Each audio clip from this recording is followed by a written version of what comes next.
possible. Over the next 30 minutes, we are going to take you inside the last remaining boot camp in the state of Florida. CBS 4 News spent 4 months following one class of cadets, a collection of carjackers and burglars and armed robbers. Some will embrace this last chance, others will not. For those who graduate, only 11% will be rearrested within a year. But that's a long way away. For now, they just have to survive day one. Get them off that bus, Sarge! Let's go! Let's go!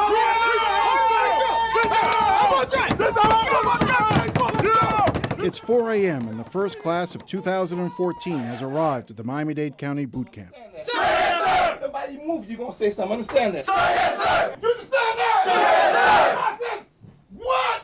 Sir, yes, sir! There are 38 cadets on the bus, ranging in age from 16 to 24.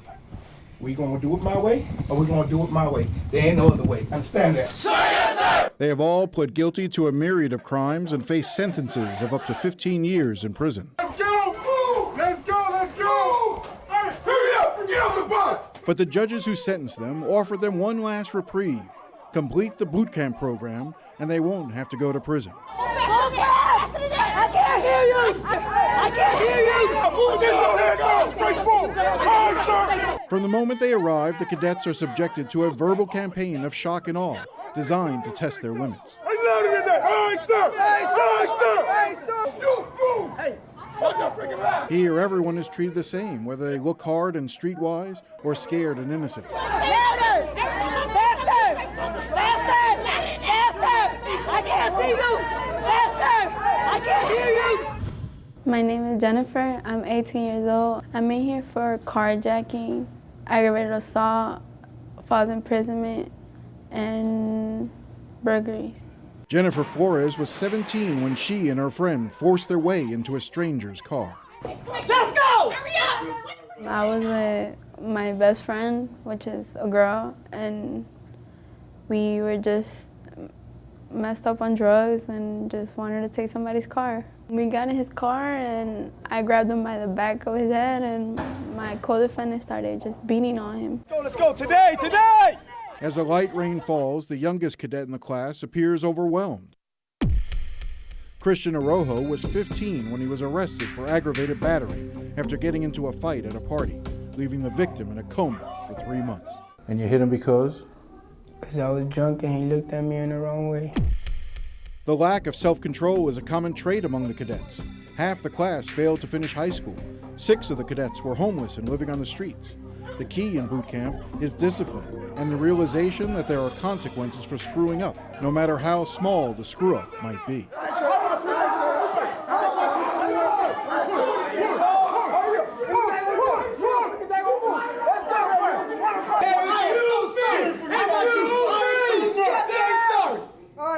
My name is Justin Martinez. I'm 22, and I was born and raised in Colorado Springs. Boot camp was designed for those at a crossroads, and few fit that description better than Martinez. Martinez's father spent most of Justin's childhood in prison, and Justin was well on his way down that path as well. His father was in the notorious street gang Piru in Colorado. After his mother moved him to Florida, Martinez joined the Homestead gang 9 Trey, the gang tattoos evident on his arms. Last year, he was arrested for a series of burglaries in which he stole a gun. Why'd you take a gun? It's easy to sell. At the time, I was in my own apartment, and I was short on rent. He said what haunts him is knowing how much he hurt his mother. A son always knows his mother's pain. The look she gave me. The look she gave me when she came and saw me the last time, I knew she was hurting because she couldn't look me in my eyes. So I know I put a lot of pain on her chest. It's been 19 months since he last saw his mother. She told me the last thing she said was to keep my head on straight. And she wrote me a letter the other day that said to keep my head forward because I have a hot head. She knows I have a hot head. Welcome to freaking Miami-Dade County freaking boot camp. Sergeant William Dias helped launch the county's boot camp program back in 1995. Since then, more than 1,000 cadets have completed the program. The program is here for you. It's not for us. All we want is your freaking best. Do you understand me? Sir, yes, sir. I'm a big fan of boot camp. Tell me why. In part because I think it is probably the only program we have that is rehabilitative in nature for adults, first of all, for young adults. It is. It's the only program we have that's not prison. Miami-Dade Circuit Court Judge Nushin Safi oversees the criminal division of the courthouse and knows she isn't sending choir boys into the program. Some of these folks have been convicted of some really bad things. I mean, I would say by and large it's pretty serious offenses. I would say most of the people that I have sent to boot camp were pretty serious offenses. You know, there's a lot of, I mean, you know the general sentiment in the public. If you ask the public, you know, what should happen to somebody who commits an armed robbery or a carjacking or any of these things, they say, throw them away, throw them in prison. I think that that's people's initial reaction, but what I would tell you is that I've had many cases where I thought it was my responsibility to make sure that the people involved in the case knew what I was about to do. So the prosecutors would bring the victims on these cases into court, and I did that on multiple occasions. And the one person that disagreed with me said to me, Judge Safi, I don't agree with you, but I agree with what you're trying to do. So and what is it that we're trying to do? We're trying to ultimately create a person that's going to be a functioning member of society and not create a person who's going to come out of prison and be a bigger, badder, better criminal. According to Judge Safi, for many of these young criminals, boot camp may be their last opportunity to learn right from wrong. What they tell you in boot camp is that they basically strip the kid down they strip the person down to bare bones, and they build them back up. And they're part of a team, they're part of a platoon. And they're definitely taught consequences, which I think is huge. They're taught to really believe in themselves. And all it is about giving the kid a chance. Ultimately, if the cadet fails, prison is waiting. The bus is waiting, and their prison number is waiting. From the moment they arrive, they are told there is a right way to do something and a wrong way. They teach them how to stand, how to speak, how to hold their canteens. They teach them how to sit. I'm not taking my little mousy time. I'm not taking my time. Oh, the seat dirty, whatever. I'm sitting down like a rock. You understand me? Sir. They even show them the right way to lower their head in prayer. Ready, pray. And if they mess up, they'll all be smoked. Smoking them is when they have done something incorrectly and we get them to do whatever the exercise is that we ask them to do. If you move and I don't give you permission, you will pay. Amen. If he messes up, you will all pay. Amen. If he doesn't sound off, you will all pay. Out of the corner of her eye, she catches one of the cadets scratching his face. When I tell you, stop freaking moving. Stop moving! But using exercise as punishment has proved dangerous. Let's go, get it going, let's go. In 2006, 14-year-old Martin Lee Anderson died in a Panama City boot camp. Anderson, who suffered from asthma, was unable to run as guards ordered. Videos showed the guards punishing him by taking him to the ground and forcing him to breathe in ammonia. The public outcry marked a turning point for boot camps. As a result, the legislature closed all 5 of its camps across the state. And in 2007, the Broward Sheriff closed its boot camp program to save money. Miami-Dade's program is the last in the state, and with an annual budget of $3.5 million, it too faces a precarious future. Mayor Carlos Jimenez proposed closing the program this year to save tax dollars, but came up with the money under pressure at the last minute to save it for now. Boot camps are an inherent gamble. The safe bet would be to send these offenders to state prison, where it costs just $47.50 a day to house and feed them. But this is a long-term bet. You might even call it an investment in all our names. Take Justin Martinez. A 5-year prison term would cost taxpayers $86,690. The 16-month boot camp, just $46,453. More important than the money, though, is the hope that the program will keep cadets from committing new offenses. The recidivism rate in prison is 27%. Within the boot camp, it's just 11%. In boot camp, they are required to attend classes, and most will earn a GED while here. Those who already have a high school diploma receive job training. But the cadets of Platoon 14-1 are still a long way from success. When we come back, which cadets will make it, and who will wash out?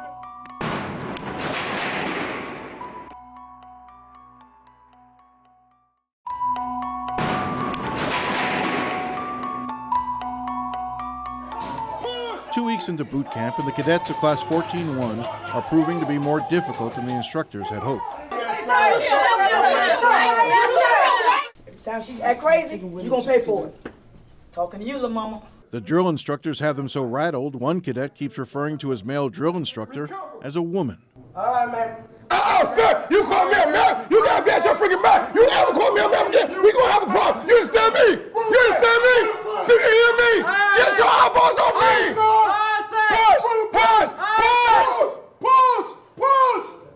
Get your mama and your sons together, you figure it out. The boot camp's commander is Lieutenant Rose Green. I've watched the progression. It's very slow at this point, and I still see that they're very raw. On this day in January, there was a stark reminder of what's at stake and why getting them to succeed is so important.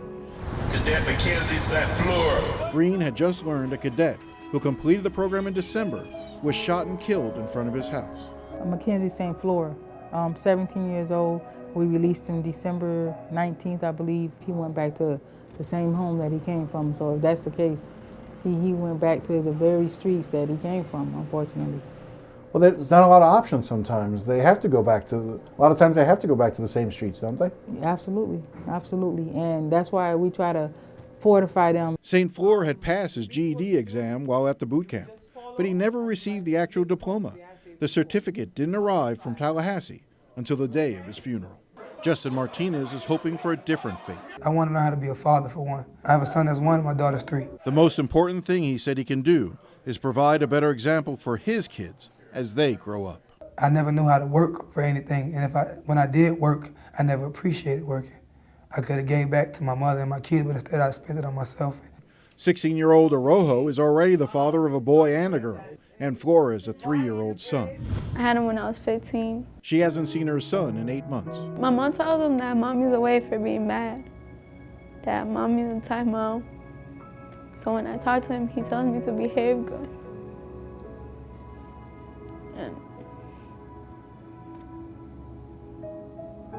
And I get pictures of him too. I have pictures of him, and I feel so bad for not being there for him right now.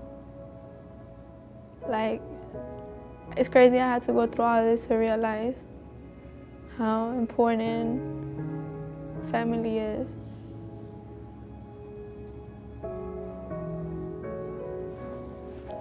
Oh, I'm sorry.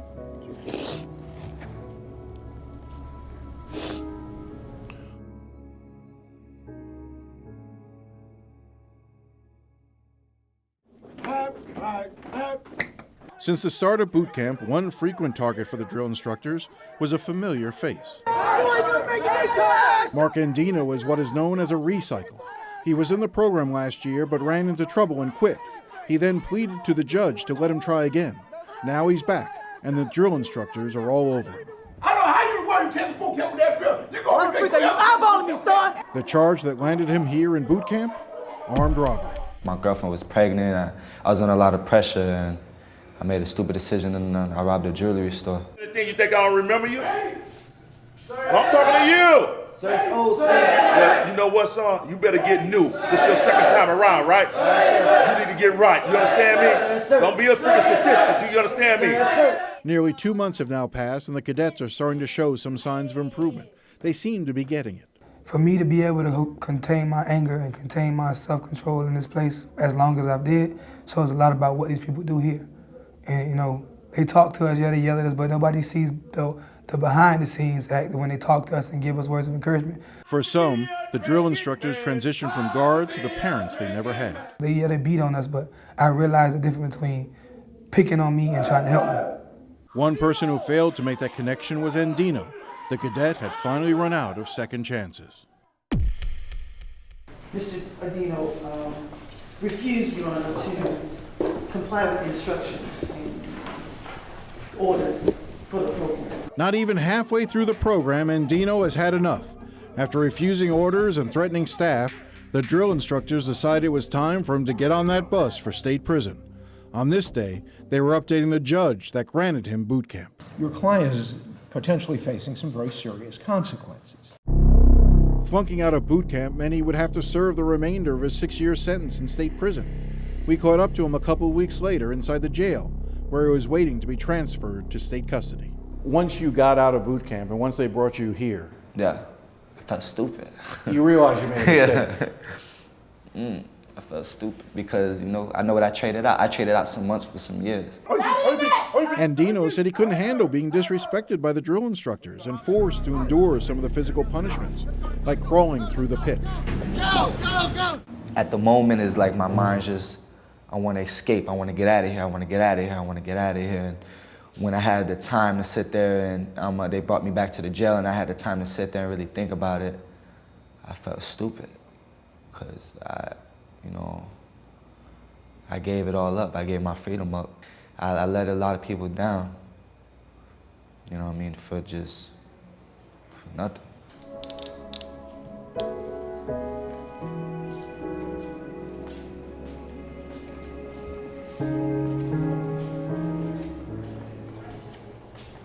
If Andino represents the failure of the boot camp system, former cadet Jason Bravo is one of the reasons the instructors have hope. If I wanted to do something, I'd just do it. And looking back on it, everything I did was self-destructive. Few people understand where these cadets are coming from better than Jason Bravo. Bravo was 17 when he was arrested for armed robbery and assault.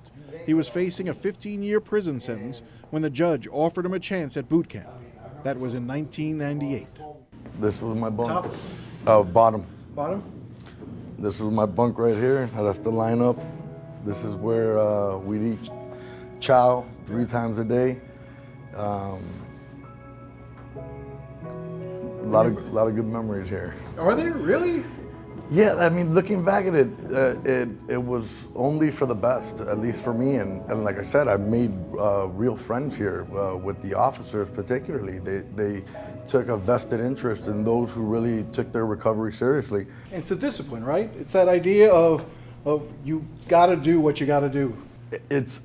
It's more than that. It's the discipline, but it's also a level of respect that you earn from them. And then once you earn that respect, they treat you like a human being.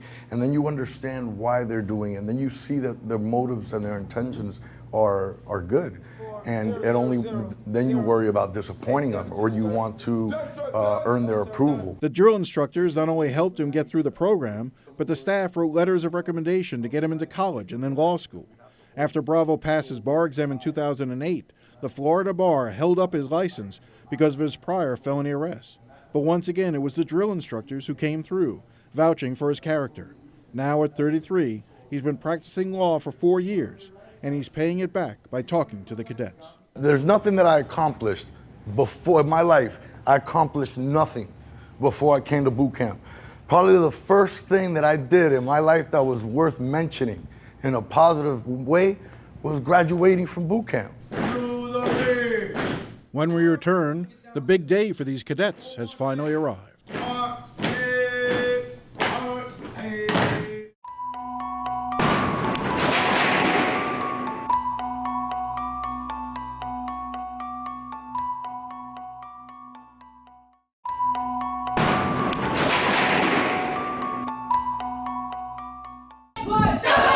By May, just 3 boot camp cadets from Platoon 14-1 had washed out of Phase 1. That left 35 headed toward graduation. Hours before the ceremony, Justin Martinez's thoughts turned to his family. I'm hoping that the accomplishment that I made here proves myself worthy to them, and myself, because that's my main goal, trying to please myself, but also show my family that I am something other than what they always label me as, a nobody. His drill instructors say he's made an amazing turnaround during the 4 months he's been in boot camp. Everyone thinks it's easy while you're in here because they're on you, they're yelling at you, they're telling you what to do. The question is, 6-9 months from now when you're out of here, what's going to be different? That's the test. This right here, like you said, is the easy part. You got somebody always over your head. It's not so difficult to fight temptation. But when you get in the streets, you have nobody to stop that temptation from hitting you. And if you don't have the qualities that they teach you here, and you keep it up when you're on the outside, you're going to fall regardless. Jennifer Flores had a harder time in boot camp. She admits she didn't think she would make it to graduation. When you come here, they put you down and you just feel like you ain't going to be able to do it. It's so hard. But it's like now it's the end, like you finally see the light. A week earlier, one of Flores' best friends, 19-year-old Vivica Correa, was shot to death standing in front of a house in Little Havana. I know she wasn't around guns or anything like that because she's not that type, but I know she was around guys that probably had guns. After learning about the shooting, Flores started acting out, refusing orders. Rather than coddling her because her friend had died, the instructors went at Flores harder, telling her everyone has to deal with horrible events on the outside. The world isn't fair, but that doesn't give them permission to screw up. It happened to her, but it could have been me. As Platoon 14-1 marches onto the field, friends and family members strain to get a look. It's the first time in months they've seen their loved ones. And the ceremony lasts an hour with pledges and prayers and speeches. And then one at a time, they're called forward to receive their boot camp diplomas. Christian Araujo. Sir, sir! Boot camp! Jennifer Flores. Sir, sir! Boot camp! Justin Martinez. Martinez has excelled in the boot camp and was named the platoon's leader. Boot camp has restored our confidence and our will to fight for what we believe in. But all of it is prelude to that moment when they're finally dismissed. Platoon 14-1. Sir, sir! Aye, sir! Man, I do what say, I do, sir!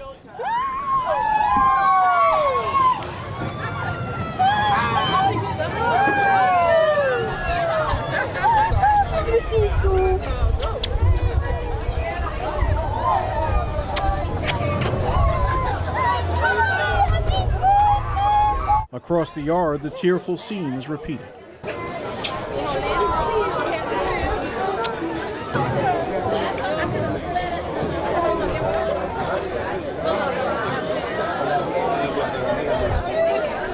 Christian is reunited with his two children, as well as his mother.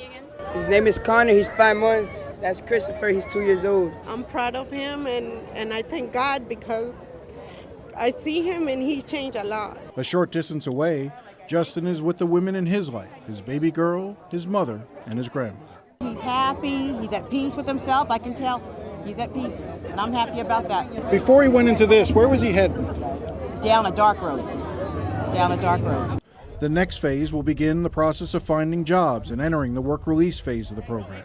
But for now, the 5 minutes they're given to see and hold family members is enough to keep them going. The drill instructor counts down the final seconds. 16, 15, 14,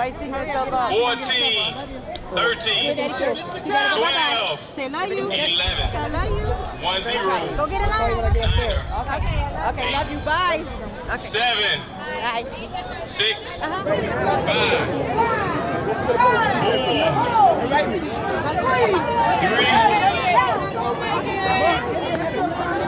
2. And with that, they're gone. And for some, they can begin imagining their future. Help the rear. Touch. Third squad to the rear. Brave. Second squad to the rear. Brave. Third squad to the rear. Brave. 2 months after this ceremony, the cadets were allowed to return home and begin working and going to school again. They will remain under supervision for another year, and if they stay out of trouble, their court cases will be closed. Now we finish tonight with an update on how some of the cadets are doing. Thanks for watching. I'm Jim DeFeedy, CBS 4 News in Depth.